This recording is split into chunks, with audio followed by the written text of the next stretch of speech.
This is Scott the Fix-It Guy. Our goal with our videos is to empower you to be able to do the repairs on your own and save a whole lot of money and also get that great feeling of having fixed it by yourself. Today we have an older Frigidaire washing machine that won't spin. So none of the spin cycles work if you try anywhere on the dial and then you pull back.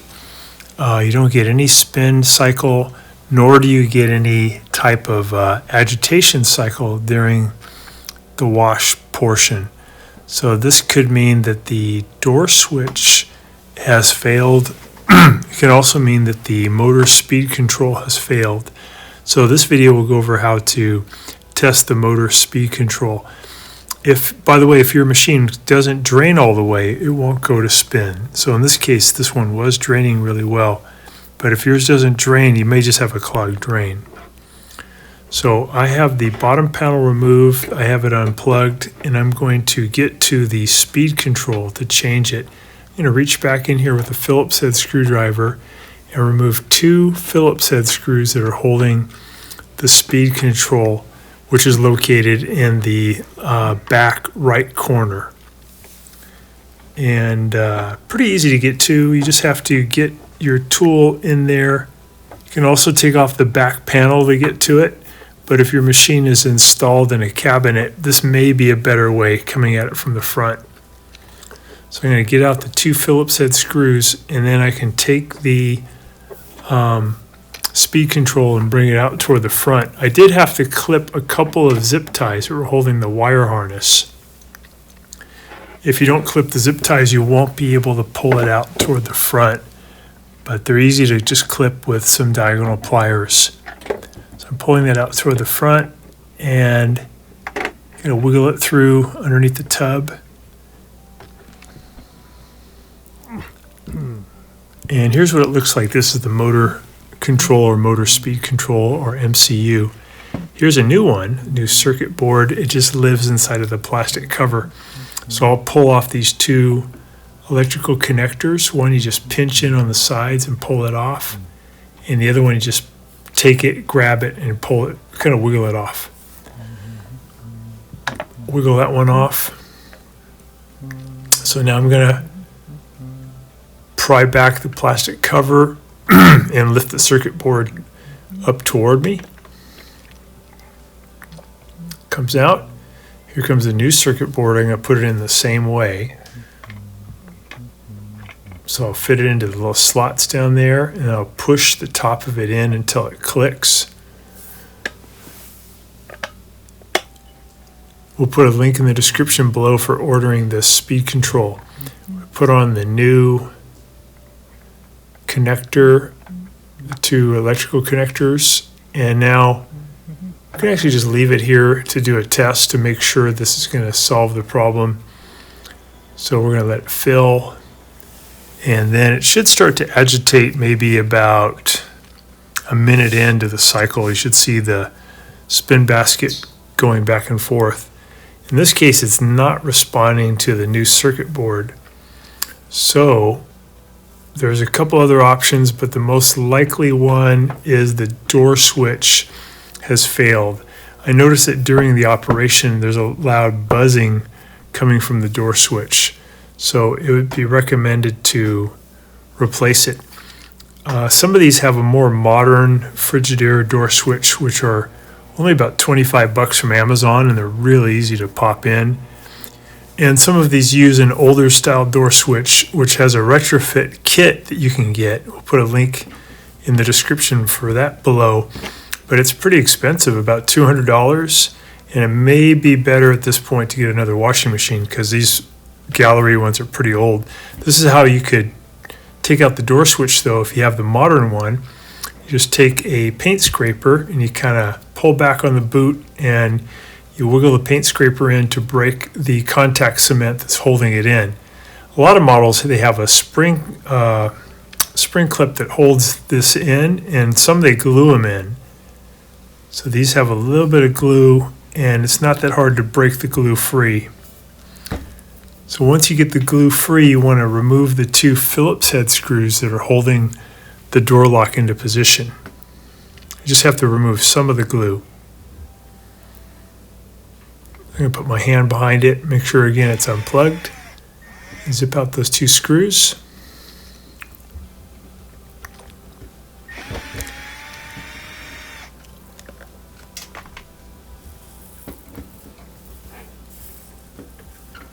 And now there's some electrical connectors on the right side of this that I have to reach in and undo. This ended up being one of the older style ones, which are pretty expensive and a little harder to replace, but I'll just show you guys. So the upper side of this on the right, I got 2 spade connectors I have to reach in and pull them off one by one. So I'm going to grab them and wiggle them, pull them out toward my right so they come loose. Then in the middle, there's a wax motor that has a modular connector that I have to pinch and pull off.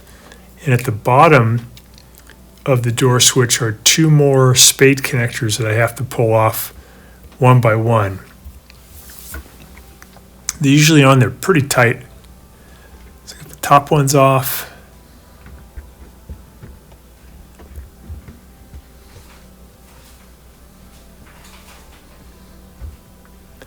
If you have a modern one, it's pretty cool. After you get these off, you just plug in the new one, you put it back into position, add the Phillips head screws, and then put the door boot back on and you're done. And again, they're only about $25 from Amazon. But the new retrofit kit is really expensive. It comes with a wiring harness and just allows you to use the modern type of door lock with the old setup. Probably wouldn't make financial sense though to use it.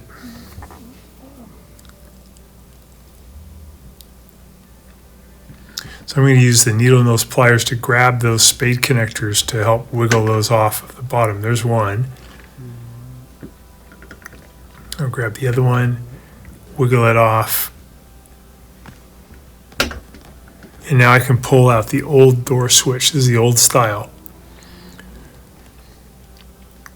So it has this thing down here, which is a solenoid. When activated with 110 volts, it pulls back with a magnetic field and it then locks the door. The middle part of the switch has something called a wax motor, and that has 110 volts coming in that heats up some wax. As the wax expands, it pushes down a piston to help hold the armature in place to keep it locked. And when all that happens, there's a red micro switch that lives on the top that closes and tells the computer or the timer that the door is locked, and that allows it to go to agitation and to spin. So this is the little switch I'm testing. I have it for continuity and I hear it beep, so I know that the switch is good. So probably what's happening is the solenoid down here, when it gets activated, it doesn't have enough power to pull back far enough anymore to really get the whole thing going. So it's not telling the timer that the door is shut, and because of that, it won't let power go to the motor to do agitation and to do spin. So the way to cure it would be to either get a new switch assembly with the retrofit kit, or maybe try to find a new solenoid, the black thing that we saw on the back of it. I think the middle part, the wax motor, is working because when you turn it on to spin, the door does lock, and when you turn it off, you can't open the door for a little while until the wax cools. So I got a feeling that that is working.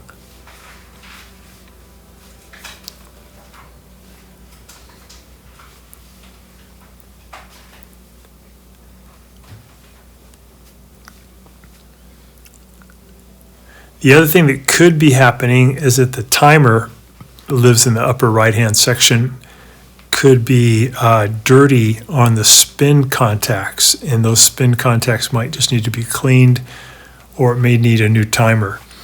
In my experience, though, the two most likely suspects when you have a no spin, as long as there's no water still caught in there, would be a bad motor control unit that we looked at earlier in the video, or a bad door lock. And they're pretty easy to replace.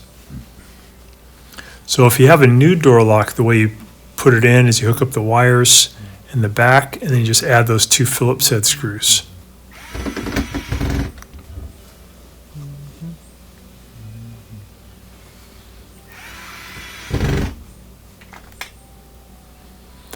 So putting the door boot back over its ridge, and if you were going to put this all back together, it'd be good to add a little glue to that too. Thanks so much for watching our video. We really appreciate your support. And when you get a chance, please press the subscribe button below so you can be subscribed, and also the notification bell so we can send you more videos about appliance repair. Please also give us a thumbs up if you enjoyed the video. If you really liked the video and it really helped you, please press this new applaud button and you can show your support and also get a nice clapping hands for your video. Thanks again.